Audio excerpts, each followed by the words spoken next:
Hello friends, welcome to our YouTube channel moon engineering institute. મિત્રો, આજે બીએનું paper હતું, basic mechanical engineering. ગઈકાલે આપણે વિડીયો બનાવેલો છે, તમે દેખી શકો છો યુટ્યુબ ચેનલ ઉપર, ટેલિગ્રામ ગ્રુપમાં, કે જે બી વિડીયોમાં મેં ડિસ્કસ કરી હતી બધું એ જ વસ્તુ પૂછાઈ છે. અહીંયા આપણે પેપરના રિવ્યૂ દેખીએ તો જે ફર્સ્ટ ક્વેશ્ચન છે એમાં ક્વેશ્ચન નંબર જે ફર્સ્ટ છે એની અંદર આપણે define zeroth law of thermodynamics and first law of thermodynamics પૂછ્યું છે.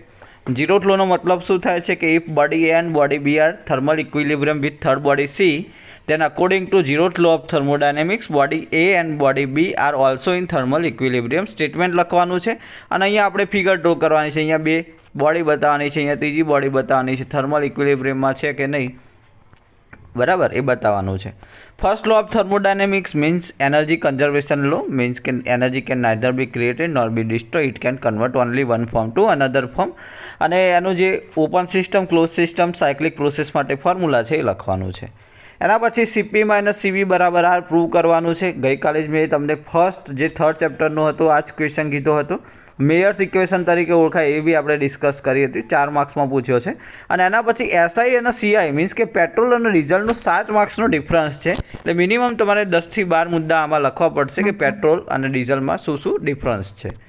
ક્વેશ્ચન નંબર 2ની વાત કરીએ to describe the process of formation steam on TH diagram. તમારે ટીએચ ટેમ્પરેચર એન્થાલ્પી ડાયાગ્રામ દોરવાનું છે. એમાં sensible heat, latent heat, enthalpy of evaporation, dryness fraction, wet steam, dry steam, superheated steam, degree of superheat, આ બધાની definition લખવાની છે અને આખો ટીએચ ડાયાગ્રામ એક્સપ્લેન કરવાનો છે.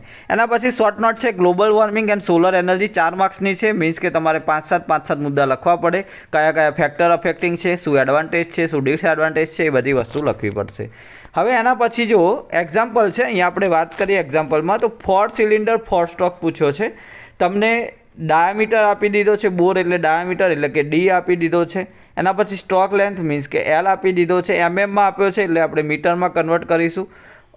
સ્ટ્રોક બોર ટુ સ્ટ્રોક રેશિયો આપેલો છે તમને 1.25. જે સ્ટ્રોક છે આપણો એ 1.25 ટાઈમ્સ એટલે કે 1.25 ડી આપેલો છે. એટલે ડી 100 આપેલો છે તો 100 ગુણ્યા 1.25 તમે કરો તો 125 થશે તમારો એલ. તો એલ કેટલો થશે? 125. ડી થશે 100 અને એલ થશે આપણો 125. આગળ આપણને આપ્યું છે ઇટ કન્ઝ્યુમ 4 કિલોગ્રામ મીન્સ કે માસ ઓફ ફ્યુઅલ આપેલું છે 10 કિલોગ્રામ 4 કિલોગ્રામ પર અવર. કેલોરીફિક વેલ્યુ મીન્સ કે સીવી આપી છે. એન્જિન સ્પીડ એટલે કે કેપિટલ એન આપ્યું છે. Calculate indicated thermal efficiency mean effective pressure 0.75, તો 0.75 મેગાપાસ્કલ છે એટલે 0.75 × 10⁶ ન્યૂટન પર મીટર સ્ક્વેરમાં કન્વર્ટ કરવું પડશે. હવે શોધવાની છે ઇન્ડિકેટેડ થર્મલ એફિશિયન્સી એટલે ઈટા આઈટી શોધવાનું છે, જેનું ફોર્મ્યુલા શું છે તો indicated power upon mass of fuel use into CV. તો સીવી છે mass of fuel use kilogram per hour છે એટલે 4/3600 કરવું પડશે. સીવી આપણને ડાયરેક્ટલી આપી લીધું છે 41,000. આઈપી શોધવાનું થશે. હવે આઈપીનું સૂત્ર શું થશે તો આઈપીનું ફોર્મ્યુલા થશે IP is equal to PM એટલે કે મીન ઇફેક્ટિવ પ્રેશર, એલ એટલે કે સ્ટ્રોક, એ એટલે કે એરિયા, એન 4 સ્ટ્રોક છે એટલે n/2 થશે. અહીંયા આવશે 60,000. અને કેટલા સિલિન્ડર કીધા છે આપણને એ ખાસ ધ્યાન રાખો. તો આપણને 4 સિલિન્ડર કીધા છે એટલે આને 4 વડે મલ્ટિપ્લિકેશન કરવું પડશે. જો તમે 4 વડે મલ્ટિપ્લિકેશન નહીં કરો તો આન્સર ખોટો આવશે. મીન ઇફેક્ટિવ પ્રેશર આપણે લેવાનું 0.75 × 10⁶. એલ લેવાનું છે 125 × 10⁻³ એટલે કે 0.125 કારણ કે એમએમમાં છે. એરિયા લેવાનો છે π/4 0.1² આવશે. એન છે આપણી સ્પીડ 800/2 કારણ કે ફર્સ્ટ સ્ટ્રોક છે, 4 સિલિન્ડર છે એટલે 4 વડે મલ્ટિપ્લિકેશન કરવાનું. આ એપી ફાઇન્ડ કરી અને જે આપણી ઈટા આઈટીનું ફોર્મ્યુલા છે આ ઇન્ડિકેટેડ પાવર અપન એમએફ ઇન્ટુ સીવી એમાં મૂકી દેશો એટલે તમારો 7 માર્ક્સનો એક્ઝામ્પલ કમ્પ્લીટ થઈ જશે. એના પછીની આપણે વાત કરીએ સિમિલરલી આઈસી એન્જિનનો જ એક્ઝામ્પલ પૂછ્યો છે. 4 સિલિન્ડર 2 સ્ટ્રોક પૂછ્યો છે એટલે બાય 2 નહીં આવે. Engine develop 30 kilowatt 2500 RPM. હવે કોઈ એન્જિન જ્યારે ડેવલપ કરતો હોય તો એ પાવરને આપણે ઇન્ડિકેટેડ પાવર કહીશું. Okay, 4 cylinder 2 stroke cycle petrol engine develop 30 kilowatt 2500 RPM. Mean effective pressure આપેલું છે 8 બાર. મિકેનિકલ એફિશિયન્સી મીન્સ કે ઈટા મિકેનિકલ આપ્યું છે. Calculate diameter and stroke of each cylinder. If stroke to bore ratio એટલે કે L/D બરાબર 1.5 આપી દીધું છે. Also the fuel consumption of engine એટલે કે માસ ઓફ ફ્યુઅલ યુઝ શોધવાનું છે. એ બ્રેક થર્મલ એફિશિયન્સી એટલે કે ઈટા બીટી આપી લીધું છે અને કેલોરીફિક વેલ્યુ આપી છે. એટલે ટૂંકમાં જે 7 ફોર્મ્યુલા છે આપણા આઈસી એન્જિનના એમાંથી તમને મળી જશે. એના પછી સ્ટીમ બોઇલરનું ક્લાસિફિકેશન છે ભાઈ, અલગ અલગ રીતે ક્લાસિફિકેશન થાય છે કે એની જીઓમેટ્રિક ઓરિએન્ટેશનના આધારે, નંબર ઓફ ટ્યુબના આધારે, પોર્ટેબિલિટીના આધારે એનું જે ક્લાસિફિકેશન થાય છે, પ્રેશરના આધારે થાય છે, સર્ક્યુલેશન જે વોટર અને એરનું હોય છે એના આધારે ક્લાસિફિકેશન થાય છે. તો ડિટેલ ક્લાસિફિકેશન તમે લખી શકો છો. એના પછી બેબકોક વિલ્કોક્સની ખાલી સ્કેચ કરવાની છે, ઓનલી સ્કેચ કરવાની છે. તો ઓનલી સ્કેચ કરવાના 4 માર્ક્સ છે. એના પછી ઓટો સાયકલનો એક્ઝામ્પલ છે જેમાં તમને સ્મોલ આર કોમ્પ્રેશન રેશિયો આપ્યો છે. સ્ટાર્ટિંગનું ટેમ્પરેચર મીન્સ કે T1 આપ્યું છે 25 ડિગ્રી સેલ્સિયસ મીન્સ કે 298 કેલ્વિન થશે. પ્રેશર એટલે કે P1 આપ્યું છે. If the maximum temperature of the cycle, maximum temperature Otto સાયકલનું તો T3 થશે મેક્સિમમ ટેમ્પરેચર. 1150 + 273 કરી દેવાનું. કેલ્ક્યુલેટ હીટ સપ્લાય એટલે કે હીટ સપ્લાય QR શોધવાનું છે. હીટ રિજેક્ટેડ ઓફ એટલે કે QR શોધવાનું છે. નેટ વર્ક ડન એટલે કે W શોધવાનું છે. થર્મલ એફિશિયન્સી, તો સૌથી પહેલું તમારે થર્મલ એફિશિયન્સી શોધી દેવાની. ગામા આપેલું છે. થર્મલ એફિશિયન્સીનું ફોર્મ્યુલા શું થશે? તો થર્મલ એફિશિયન્સીનું ફોર્મ્યુલા થશે 1 - 1/r⁻ ગામા -1. આર કેટલું લેશો? તો કોમ્પ્રેશન રેશિયો 6, ગામા 1.4 આપેલું છે. ચલો એફિશિયન્સી મળી જાય. એના પછી આપણે હીટ સપ્લાય શોધીશું. હીટ સપ્લાયનું સૂત્ર થશે CV T3 - T2. હવે આપણા જોડે CVA છે અને T3 છે, T2 નથી. તો T2 શોધવા માટે 1 થી 2 પ્રોસેસ કઈ હોય એડિયાબેટિક? તો T2/T1 = r⁻ ગામા -1 એટલે કે T2 = r⁻ gamma -1 × T1. T2 મળી જાય તો તમને હીટ સપ્લાય મળી જશે. ઓકે, ચલો હીટ સપ્લાય મળી જાય. એના પછી આપણે એફિશિયન્સી બરાબર સૂત્ર શું થાય? વર્ક ડન ભાગ્યા હીટ સપ્લાય. તો આમાંથી વર્ક ડન મળી જશે, એફિશિયન્સી ગુણ્યા હીટ સપ્લાય કરી દેશો એટલે. અને હીટ રિજેક્ટ શોધવી છે તો વર્ક ડનનું ફોર્મ્યુલા શું છે? Heat supply - heat reject. તો આમાંથી હીટ રિજેક્ટનો સબ્જેક્ટ બનાવી દો એટલે તમને મળી જશે હીટ રિજેક્ટ. તો એકદમ ઇઝી એક્ઝામ્પલ પૂછ્યો છે ઓટો સાયકલનું. ચલો એના અથવામાં છે list out application of compressor. Compressor means કે ક્યાં ક્યાં યુઝ કરી શકો છો? તો આઈસી એન્જિનનું ઇનલેટ પ્રેશર ઇન્ક્રીઝ કરવા માટે બ્લાસ્ટ ફર્નેસની અંદર, સ્પ્રે પેઇન્ટિંગમાં યુઝ થાય છે. એર બ્રેક હોય છે રેલવેની અંદર, ટ્રકની અંદર, બસની અંદર, ત્યાં આગળ તમે કોમ્પ્રેસ એર યુઝ કરી શકો છો. તો ઘણા બધા આની એપ્લિકેશન છે. એના પછી આપણે explain single acting reciprocating pump. તો એના માટે તમારે ફિગર ડ્રો કરવાની છે. અને જે સિંગલ એક્ટિંગ રેસિપ્રોકેટિંગ પંપ છે એ સિંગલ એક્ટિંગ રેસિપ્રોકેટિંગ પંપને એક્સપ્લેન કરવાનો છે. એક જ એક્શન થતી હોય મીન્સ કે સૌથી પહેલાં અહીંયા ઇનલેટ વાલ્વ હોય તો ઇનલેટથી જ્યારે ફોરવર્ડ સ્ટ્રોક થતો હોય ત્યારે જે આપણું ફ્લુઇડ હશે, લિક્વિડ હશે, પંપમાં આવશે.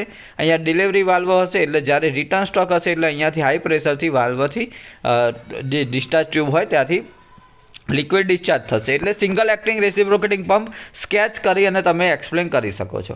એના પછી 1 kilogram of gas 1 bar pressure એટલે મીન્સ કે M = 1 આપ્યું છે, P1 = 1 બાર આપ્યું છે એટલે 10:5 Nm/m². T1 17 ડિગ્રી એટલે 290 કેલ્વિન. આઇસોથર્મલીનો મતલબ થાય કોન્સ્ટન્ટ ટેમ્પરેચર. ને કોન્સ્ટન્ટ ટેમ્પરેચર આવે એટલે એક વસ્તુ સમજી લેવાનું કે ઇન્ટરનલ એનર્જી 0 હોય. ચલો ફાઇનલ પ્રેશર P2 આપી દીધું છે. ધ કેરેક્ટરિસ્ટિક ગેસ કોન્સ્ટન્ટ 260 આપી છે એટલે કે R આપી દીધો છે આપણને. શું શોધવાનું છે? Final temperature. તો મળી જશે. શું ફોર્મ્યુલા આવશે? P1 V1 = P2 V2. આ એક સાઈડમાં રાખો ફોર્મ્યુલા. ફાઇનલ ટેમ્પરેચર આપણે ફાઇન્ડ કરવું છે તો T1 = T2 થાય કારણ કે આઇસોથર્મલ પ્રોસેસ છે. તો જે ઇનિશિયલ ટેમ્પરેચર 17 આપ્યું છે તો ફાઇનલ ટેમ્પરેચર પણ કેટલું હશે? 17 જ હશે. વર્ક ડન શોધવાનું છે તો વર્ક ડનનું સૂત્ર શું થશે? તો P1 V1 ln P2/P1. Okay, અને લાસ્ટ છે ચેન્જ ઇન એન્થાલ્પી. તો ચેન્જ ઇન એન્થાલ્પી ઓલ્વેસલી ΔH 0 થાય કારણ કે MCP T2 - T1 છે તો ચેન્જ ઇન એન્થાલ્પી 0 થશે. તો 3 સ્ટેપનો દાખલો 7 માર્ક્સમાં પૂછી લીધો છે. એના પછી ક્વેશ્ચન 4ની વાત કરીએ. What is priming?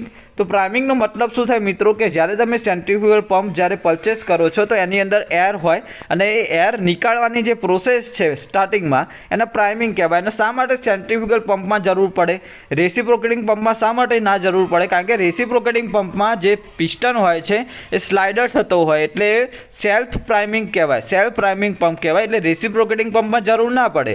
સેન્ટ્રીફ્યુગલ પંપમાં આપણે પ્રાઇમિંગ કરી અને અંદર જે એર ભરાઈ ગઈ હોય એરને બહાર નીકાળવી પડે. એની અલગ અલગ મેથડ આવે છે, મેન્યુઅલી મેથડ આવે છે, જેટ મેથડ આવે છે. તો એ બધી વસ્તુ 3 માર્ક્સમાં વિથ સ્કેચ લખવાની છે. એના પછી ડ્રાયનેસ ફ્રેક્શન છે x બરાબર ms/ms વત્તા mw અને 1 માઇનસ ડ્રાયનેસ ફ્રેક્શન એટલે વેટનેસ ફ્રેક્શન કહીશું. તો ડ્રાયનેસ ફ્રેક્શન ડ્રાય માટે કેટલો હોય? 1 હોય. વેટ માટે કેટલો હોય? 1 કરતાં ઓછો હોય. અને સુપર હીટેડ માટે 1 કરતાં વધારે હોય. એના પછી VCRની શોર્ટ નોટ મેં મોસ્ટ આઈએમપી કીધી હતી, શોર્ટ નોટ પૂછવાની છે.